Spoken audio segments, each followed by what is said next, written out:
അസ്സലാമു അലൈക്കും വറഹ്മത്തുള്ളാഹി വബറകാതുഹു. അൽഹംദുലില്ലാഹി റബ്ബിൽ ആലമീൻ.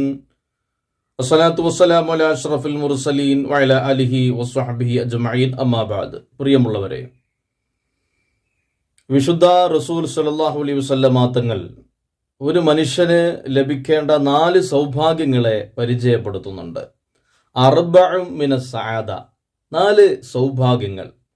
ഏതൊക്കെയാണ് ആ 4 സൗഭാഗ്യങ്ങൾ എന്നറിയുമോ? ഒന്നാമത്തത് അൽ മർഅതു സ്വാലിഹ, സ്വാലിഹത്തായ ഒരു ഭാര്യയെ ഒരാൾക്ക് ലഭിക്കുക എന്നുള്ളത് ഏറ്റവും വലിയ സൗഭാഗ്യം തന്നെയാണ്. കാരണം വിവാഹശേഷം മരണം വരെ തൻ്റെ കൂടെ ജീവിക്കേണ്ട ഒരാളാണ് ഭാര്യ എന്ന് പറയുന്നത്. ഒരു ഭർത്താവിന് വേണ്ട കാര്യങ്ങളൊക്കെ ചെയ്തു കൊടുക്കുകയും തൻ്റെ മക്കളെ സംരക്ഷിക്കുകയും അങ്ങനെ എല്ലാ നിലക്കും തനിക്ക് കൺകുളിർമയേകുന്ന ഒരു ഭാര്യ. പരിശുദ്ധ ഖുർആൻ പഠിപ്പിച്ചതുപോലെ റബ്ബനാ ഹബ് ലനാ മിൻ അസ്വാജിനാ വദുരിയാതിനാ, അല്ലാഹുവേ കൺകുളിർമയേകുന്ന മക്കളെയും ഭാര്യയെയും ഞങ്ങൾക്ക് നൽകണമേ എന്നുള്ളതാണ്.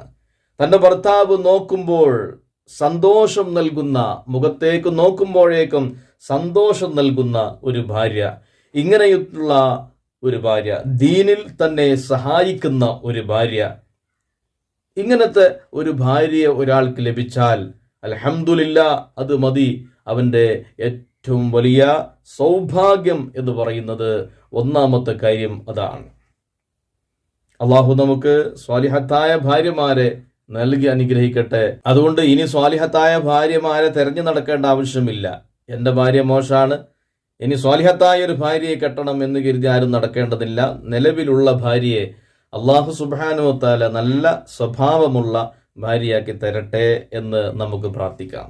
രണ്ടാമത്തെ കാര്യം എന്ന് പറയുന്നത് വൽ മസ്കനുൽ വാസിഉ, വിശാലമായ ഒരു വീടാണ്. വീട് എന്നുള്ളത് ഏവരുടെയും ഒരു സ്വപ്നമാണ്, അല്ലെ? സ്വന്തമായിട്ടൊരു വീട് എന്ന് പറയുന്നത്, തനിക്കും തൻ്റെ ഭാര്യ മക്കൾക്കുമുള്ള സ്വന്തമായിട്ടുള്ള ഒരു വീട്, തൻ്റെ മാതാപിതാക്കൾക്കൊക്കെയുള്ള സ്വന്തമായിട്ടുള്ള ഒരു വീട്, അല്ലെ?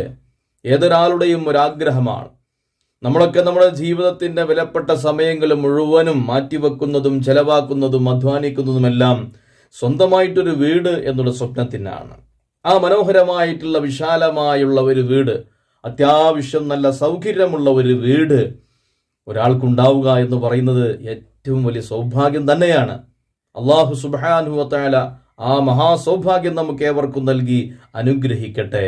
വീടില്ലാത്ത ധാരാളം ആളുകളുണ്ട്, അവർക്കൊക്കെ അല്ലാഹു നല്ല വീട് നൽകി അനുഗ്രഹിക്കട്ടെ.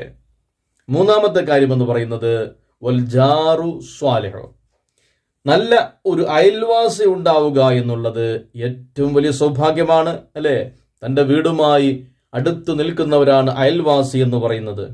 ഏതൊരു വിഷയം വരുമ്പോഴും ഓടി വരേണ്ടവരാണ് അയൽവാസി. ഏത് സഹായവും എപ്പോഴും അഭ്യർത്ഥിക്കാനുള്ള ഒരു കൂട്ടരാണ് അയൽവാസി എന്ന് പറയുന്നത്. ആ അയൽവാസി മോശമായാൽ പിന്നെ നമ്മുടെ സമാധാനമെല്ലാം നഷ്ടപ്പെടും. നല്ല ഒരു അയൽവാസി ഉണ്ടാവുക എന്നുള്ളത് ഏറ്റവും വലിയൊരു സൗഭാഗ്യമാണ്. അതുകൊണ്ട് തന്നെ അള്ളാഹു നമ്മുടെ അയൽപക്കങ്ങളൊക്കെ സുദൃഢമായിട്ടുള്ള ബന്ധങ്ങളാക്കി തീർക്കട്ടെ, നല്ലവരിൽ ഉൾപ്പെടുത്തട്ടെ എന്ന് നമുക്ക് പ്രാർത്ഥിക്കാം. നാലാമത്തെ കാര്യം എന്ന് പറയുന്നത് വൽമർക്കബുൽ ഹനീഉ എന്നാണ്. സഞ്ചാരയോഗ്യമായിട്ടുള്ള നല്ല ഒരു വാഹനം, അല്ലേ? തനിക്കും തൻ്റെ കുടുംബത്തിനും സഞ്ചരിക്കുവാൻ പറ്റിയ ഒരു വാഹനം ഇന്നത്തെ കാലത്ത് വളരെ അത്യാവശ്യമാണല്ലോ. ആ ഒരു വാഹനം ഒരാൾക്കുണ്ടെങ്കിൽ അതും വലിയ ഒരു സൗഭാഗ്യമാണ്. ഈ 4 സൗഭാഗ്യങ്ങൾ ഒരാൾക്കുണ്ടെങ്കിൽ അയാൾക്ക് വലിയ സന്തോഷമായിരിക്കും. അല്ലാഹു സുബ്ഹാനഹു വ തആല ഈ 4 സൗഭാഗ്യങ്ങളും നമുക്ക് അല്ലാഹു നൽകി അനുഗ്രഹിക്കട്ടെ. ആമീൻ യാ റബ്ബൽ ആലമീൻ. അസ്സലാമു അലൈക്കും വറഹ്മത്തുള്ളാഹി വബറകാതുഹു.